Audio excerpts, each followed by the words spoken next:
Reddit. Sexy Space Babes, Chapter 1.2. By BlueFishcake. So this is the human who knocked one of our girls on her ass, ma'am? It's been all over the datanet.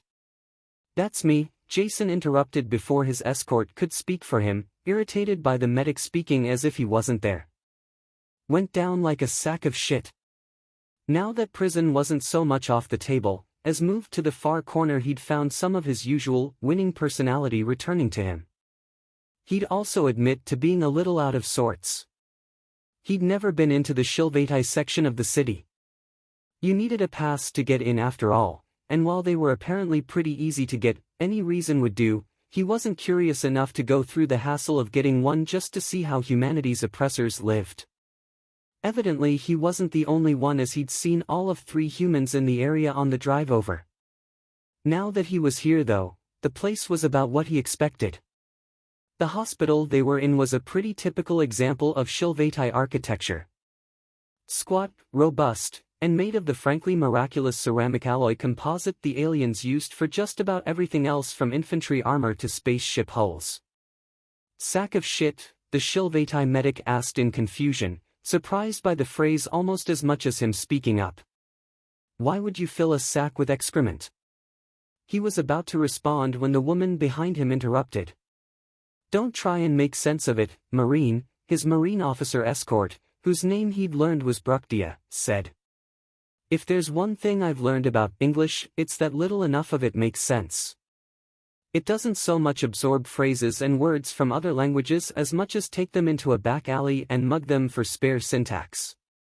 It only gets worse when people try to convert phrases over into our own noble Shilvaitai. The medic shook her head. I'll have to take your word for it, ma'am.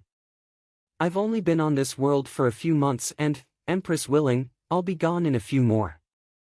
Hopefully to somewhere in the outer reaches. Roach pirates have apparently been getting uppity in the area. With any luck I might see some actual action. My home world not agreeing with you? Jason asked. This time the alien was less surprised at his interruption. Surrounded by hot alien guys who want nothing to do with you because you're part of the race that conquered their world? Sucks cunt. After a few months of getting the cold shoulder in every bar on this rock, I need a good firefight to work out my frustration. His escort smirked. You must be going about it the wrong way then, Marines. Sure, the humans might talk a big game if they're in a group, can't be seen working with the enemy and all that. Wounded pride. Get one alone though. I think you'll find they can be a bit more adventurous. They're essentially females in a male body after all. Like us, they think with their cunts, or dicks, I guess. You don't say, the medic said. I might have to try that the next time I'm off duty, ma'am. Good luck with that, Jason interrupted.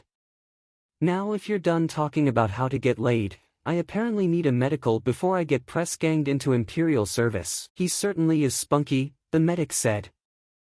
I have no idea what being press-ganged is, but you can follow me for your medical. He followed Flavia, leaving Brukdia behind in the waiting room. I take it there's no chance of me getting a male physician. He didn't much care, but it seemed apt to ask. He'd also admit to some slight curiosity. He'd yet to see a Shilvaitai male in the flesh, after all. You think I'd be so wound up if we had a male around here? The medic said as they kept walking. Precious few enough of those in the military, and none in this hospital. The brass likes to keep them hoarded at headquarters, though they'll never admit it. Seems odd to me that you have so few of your own males serving, but you're perfectly happy to have human males sign up. Human females, too. Got my criteria list for them this morning, the alien said as they reached a door at the end of the hall, opening it with a flash of her keycard. We can't all be lucky enough to have a 1-to-1 ratio of genders as decadent as that is. When you have 8 females to every 1 male, people get leery about risking them. Jason glanced around the room, noting all the futuristic-looking medical equipment. Yet you let them serve anyway. The alien actually looked a little offended as she directed him into a chair. We aren't misandrists.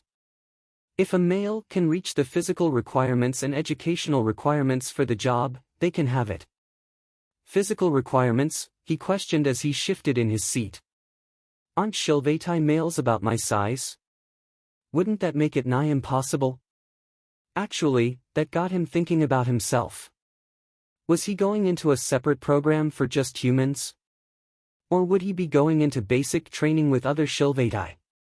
Because that was fucking terrifying.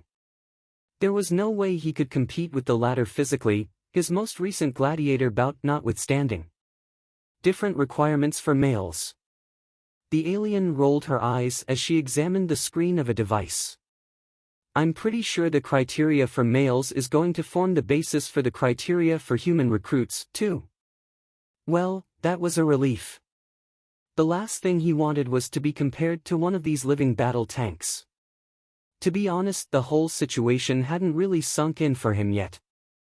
Yesterday he'd been on the way to finishing his degree in mechanical engineering, which would hopefully have put him on a career path toward any of the dozens of human companies that were working with the Imperium to incorporate alien technology into Earth's pre-existing industrial output. Today, he was signing up to be a foot-slogging jarhead. All right, down to your skivvies, the medic instructed. Really? He asked, already complying. You've got machines that can detect if I have even a single cancerous cell in my left nut, but you still need to have a check using a pair of Mark I eyeballs?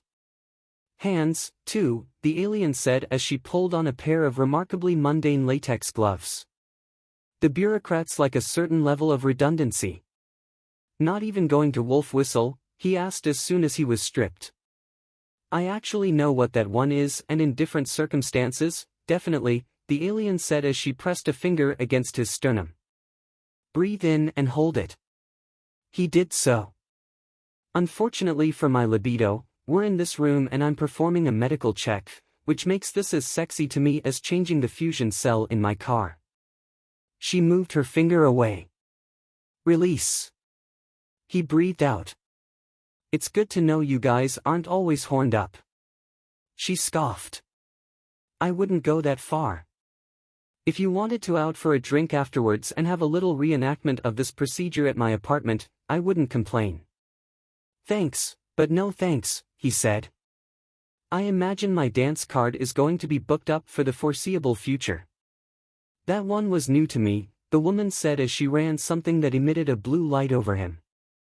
Though if it means what I think it means, I wouldn't count on it. If the generalship is going for some kind of human auxiliary corps, you might be here for weeks or months until enough of you are processed to form a unit for basic training. Jason frowned. You said if. She shrugged. It's possible you might just end up getting shoved into the main recruitment stream and be gone by tomorrow. It's basic training with the masses before being specialized later. It's what we do with males. Same program, just different criteria for passing. Sounds a little one-size-fits-all, he said. You'll be serving with women eventually anyway. Little point in segregating you during training. He couldn't really argue with that logic. Alright, put on these and let's see what you can do. He raised an eyebrow as a plastic-wrapped bundle of gym clothes thumped into his chest before landing in his hands. You've got clothes sized for humans on hand, he asked as he unwrapped them and started putting them on. For males, at least. She shrugged, leaning up against the doorframe. The material was some sort of pseudo-synthetic material that adhered perfectly to his frame. To be honest, it left him feeling kind of exposed. That is nice, the medic said, eyes roaming in a very obvious manner. I might have to take the good captain's advice sooner rather than later. I thought you said that medical checks did nothing for you, Jason grunted as the pair stepped out into the hall. That wasn't a medical check, she pointed out. That was me watching a sexy alien change into gym clothes. Totally different. He didn't see how, but it wasn't worth arguing about. Soon enough they reached a gym area where a few Shilvetai were exercising using machines that looked remarkably similar to ones you might find in a human gym. Jason supposed that when you got right down to it, when you had two species with similar morphologies, if different dimensions, the things they created were going to evolve in similar ways. The pair of them drew a few semi-interested looks as they walked over to a treadmill, but most of the aliens returned to their own exercise after a cursory glance and once over. Those that continued to stare, Jason ignored. "Alright, my Omnipad is reminding me that you humans have to stretch first before strenuous exercise, so do that before getting onto the machine." He did so. "You guys don't have to stretch?" "No," she said as she pressed a few buttons on the treadmill. "I would explain it, but I don't think either of us are that interested." He just nodded as he finished up his set and hopped onto the machine. It was almost like being at the gym near his apartment. "Alright, I'm going to start slow and increase the pace gradually. Just keep running until you can't. When you need me to stop, just say so." "Got it." Seemed simple enough.